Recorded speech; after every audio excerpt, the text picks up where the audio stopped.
In Tickseed Meadow, every new day began when the great dandelion clock opened its golden face.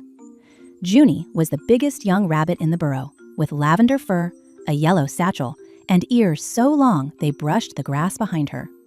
Those ears heard everything: beetles yawning, roots sipping water, even clouds bumping softly overhead.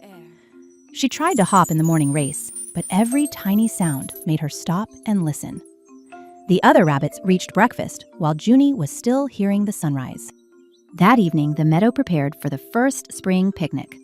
At exactly 6 o'clock, the dandelion clock would release 12 golden minutes and begin the celebration. But the north wind arrived early. Whoosh! It blew the clock apart and scattered the minutes across the hills. 1 minute hid in a pumpkin. 3 rolled into Echo Canyon. The rest flew toward Thunder Peak. Without all 12 minutes, the clock stayed at 5:59, and spring could not take its very first step. Grandmother Moss, the old tortoise whose shell carried maps, listened beside the silent clock. "A minute is small," she said, "but each one hums a different note." Everyone leaned close. Nobody heard anything. Then Junie's left ear twitched. Far away, something made a tiny golden ting. Her right ear turned toward the river, where another answered tong. Junie understood. The ears that always slowed her down could hear the missing minutes calling from places no map could show. Junie's friends hurried to help. Pip the mouse brought 12 glass jars. Nib the rabbit stitched broad leaves into a kite. Juniper the yak braided silver grass into a rope. Junie stood very still and listened. Ting, tong, teeny tang. They found the first minutes under mushrooms and inside hollow logs. Each golden minute floated into its jar and glowed. Junie no longer hurried to keep up. The others matched her careful pace, pausing whenever her enormous ears pointed toward a new sound. At Echo Canyon, the north wind returned. It spun the leaf kite, rattled every jar, and filled the rocks with 1,000 false echoes. Ting came from the left, then right, then everywhere at once. Junie's ears tangled in the silver rope. 6 jars rolled toward the cliff. "I hear too much," she cried. "My ears cannot tell what is real."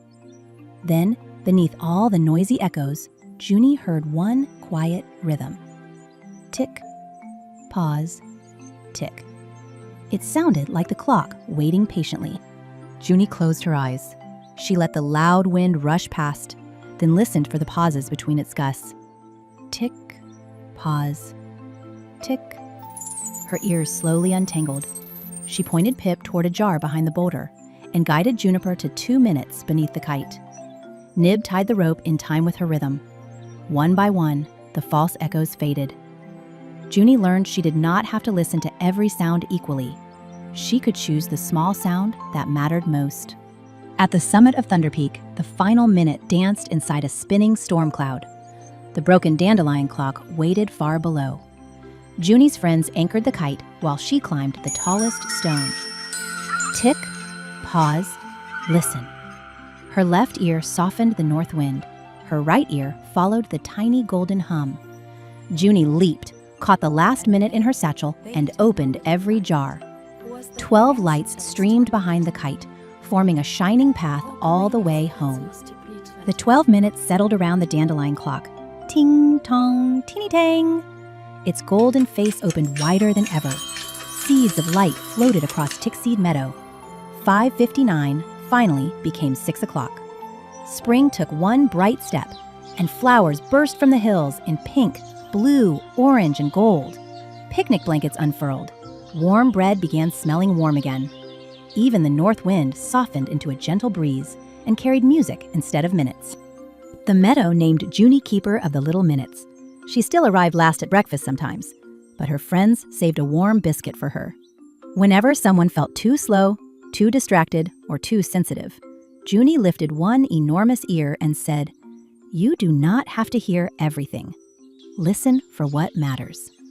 Then the great dandelion clock gave one peaceful tick. The meadow rested inside the pause, and spring began right on time. The end.